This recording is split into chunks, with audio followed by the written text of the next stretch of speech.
আসসালামু আলাইকুম, আমি ইসরাত জাহান। এই লেকচার ভিডিওতে আমরা এডমন্ডস কার্ভ অ্যালগরিদম সম্পর্কে জানব। গত লেকচার ভিডিওতে আমরা ফোর্ড ফুলকারসন অ্যালগরিদম সম্পর্কে জেনেছিলাম। বেসিক্যালি এই দুইটা অ্যালগরিদম সেমই। আমাদের একটা গ্রাফ দেওয়া থাকবে অ্যান্ড আমাদের সোর্স থেকে সিঙ্কে ম্যাক্সিমাম ফ্লোটা বের করতে হবে। তো এই অ্যালগরিদমটা বোঝার জন্য আমাদের কিছু ওয়ার্ড সম্পর্কে জানতে হবে। Source, sink, capacity, flow, bottleneck capacity, residual capacity, এসব আর কি। আপনারা যদি গত লেকচার ভিডিওটা দেখে থাকেন তাহলে এই ওয়ার্ডগুলোর সাথে আপনারা অলরেডি পরিচিত। আমি আশা করছি যে আপনারা হয়তো গত লেকচার ভিডিওটা দেখে এসেছেন। যদি না দেখে থাকেন আমি আমার ডেসক্রিপশনে লিংক দিয়ে দিয়েছি, আপনারা সেটা চেক করে আসলে আপনাদের সুবিধা হবে এই অ্যালগরিদমটা বুঝতে। তো আমি আশা করছি যে আপনারা ভিডিওটা দেখে এসেছেন। তারপরে আমি জাস্ট একটু বলে দিচ্ছি, এখানে সোর্স হচ্ছে এস, তাহলে এটা হচ্ছে সোর্স, যেহেতু এখান থেকে অ্যারোগুলো বাইরের দিকে যাচ্ছে, অ্যান্ড টি হচ্ছে সিঙ্ক, যেহেতু সবগুলো অ্যারো এটার ভিতরে ঢুকছে। ফোর্ড ফুলকারসন অ্যালগরিদম আর এডমন্ডস কার্ভের মেইন যে পার্থক্য সেটা হচ্ছে, ফোর্ড ফুলকারসন অ্যালগরিদমে আমরা যে কোনো একটা অগমেন্টিক পার্ট নিতে পারতাম।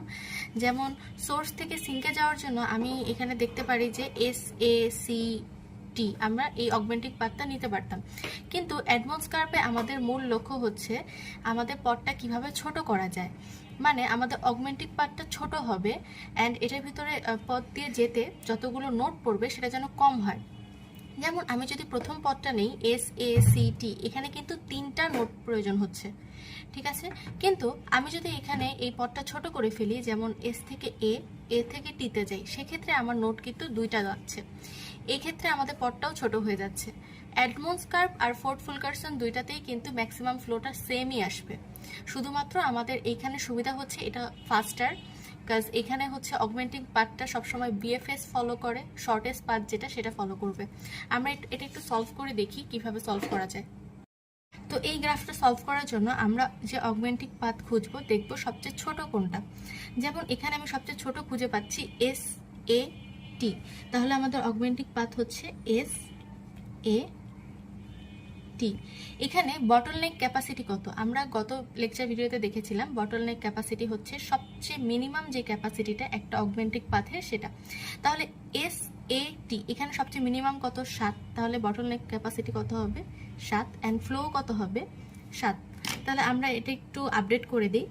তাহলে আগে ইনিশিয়াল অবস্থায় সবগুলো 0 ছিল, এখন আমি এখান দিয়ে 7 পাস করেছি, সো 0 কেটে এখানে 7 লিখছি, এখানে 0 কেটে 7। যখনই আমি 7 লিখলাম তখন এই যে আমার এই পদটা এটা পুরো ফুলফিল হয়ে গেছে, এটা আমি আর ইউজ করতে পারবো না। তো এটা আমি মার্ক করে দিচ্ছি যে এটা আমি আর ইউজ করব না। এখন আমাদের অন্য একটা পথ খুঁজতে হবে। এখন দেখেন এখানে আমি 2টা পথ খুঁজে পাচ্ছি, একটা হচ্ছে এস এ সি টি, এই পথ দিয়ে যেতে আমার 3টা নোট পার হওয়া লাগছে, and S B C T এই পথ দিয়ে যেতেও আমার 3টা নোট পার হওয়া লাগছে। সো আমি যে কোনো একটা পথ নিতে পারি। তো আমি নিলাম এস বি সি টি, এটা নিচ্ছি এস বি সি টি। তো এই পথের জন্য আমার বটলনেক ক্যাপাসিটি হচ্ছে 8, যেহেতু 8 হচ্ছে মিনিমাম, সো বটলনেক ক্যাপাসিটি 8, আমার ফ্লো হবে 8। তো এখানে আমি আপডেট করে দিচ্ছি 8, মানে 8 8। তো যেহেতু এই পথটা পুরো ফুলফিল হয়ে গেছে, এটা আমি আর ইউজ করব না, এটা আমি মার্ক করে দিচ্ছি। এরপরে আমার আরও পথ খুঁজতে হবে সোর্স থেকে সিঙ্কে যাওয়ার জন্য। তো সোর্স থেকে আমি সিঙ্কে আর কিভাবে যেতে পারি, দেখেন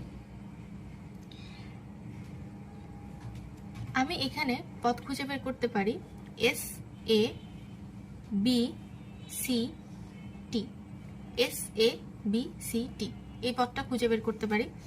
তো এখানে বটলনেক ক্যাপাসিটি কত, দেখেন এখানে 5 বাকি আছে, রেসিডুয়াল ক্যাপাসিটি যেটা 5 আছে, এখানেও 5, এই পথে 2, এই পথে 1। তাহলে আমার ম্যাক্সিমাম কতটুকু আমি এই পথ দিয়ে পার করতে পারবো, বা এই পথের বটলনেক ক্যাপাসিটি কত, 1 মিনিমাম যেটা, তাহলে আমি এখান দিয়ে ম্যাক্সিমাম 1 পাস করতে পারবো। আমাদের রোডটা কি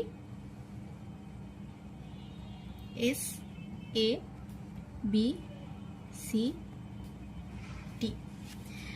তাহলে আমি এই পথটা একটু আপডেট করে দিই। এস এ আমি 1 পাস করেছি, সো এটা কেটে 8 1 পাস করেছি।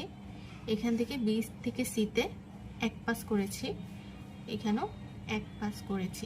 তো এখানে এই যে সিটি এই পথটাও কিন্তু ব্লক হয়ে গিয়েছে। এখন দেখেন এই সিঙ্কে যাওয়ার সবগুলো পথই কিন্তু ব্লক হয়ে গিয়েছে, আমি কিন্তু আর কোনোভাবে সিঙ্কে যেতে পারবো না। সো আমার অ্যালগোরিদমটা এই পর্যন্তই থাকবে। তো আমার টোটাল ফ্লো কত হচ্ছে আমি সেটা একটু বের করে নিই। টোটাল ফ্লো হবে 16, ম্যাক্সিমাম 16 পাস করতে পারবে। তো এখানে যেহেতু একটু হেভিজিবি হয়ে গেছে, আমি এই গ্রাফটা আবার ফ্রেশ করে নিচে এঁকে দেখাচ্ছি। এখানে আমি নিচে আবার ফ্রেশ করে গ্রাফটা এঁকে নিয়েছি, অ্যান্ড এখন আমি এর যে ক্যাপাসিটিগুলো সেগুলো লিখে নিচ্ছি। 12তে আমি কত পাঠাতে পেরেছিলাম? 8। দেন এই পথটা একদমই ইউজ করা হয়নি, 0। এই পথে 9 পাঠাতে পেরেছি। এখানে 7ই পাঠাতে পেরেছি। অ্যান্ড এখানে 10-এর ভিতরে আমরা 9 পাঠাতে পেরেছি। এখানে 5-এর ভিতরে 1 পাঠাতে পেরেছি। অ্যান্ড এটাতে 8ই পাঠাতে পেরেছি। তো যেইগুলো হচ্ছে আমরা টোটাল পাঠাতে পেরেছি, যেই পথগুলো ব্লক হয়ে গিয়েছিল সেগুলো আমরা মার্ক করে দিচ্ছি।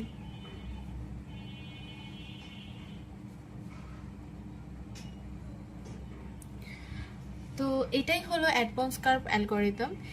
এই অ্যালগোরিদম আর ফোর্ড ফুলকারসনের মেইন পার্থক্য হচ্ছে পথ নির্বাচন। আমরা ফোর্ড ফুলকারসনের যে কোনো অগমেন্টিং পাথ সিলেক্ট করতে পারি, বাট অ্যাডভান্স কার্ভ যেহেতু বিএফএস ফলো করে, তাই এখানে আমাদের শর্টেস্ট পাথ যেটা সেটা নিতে হবে।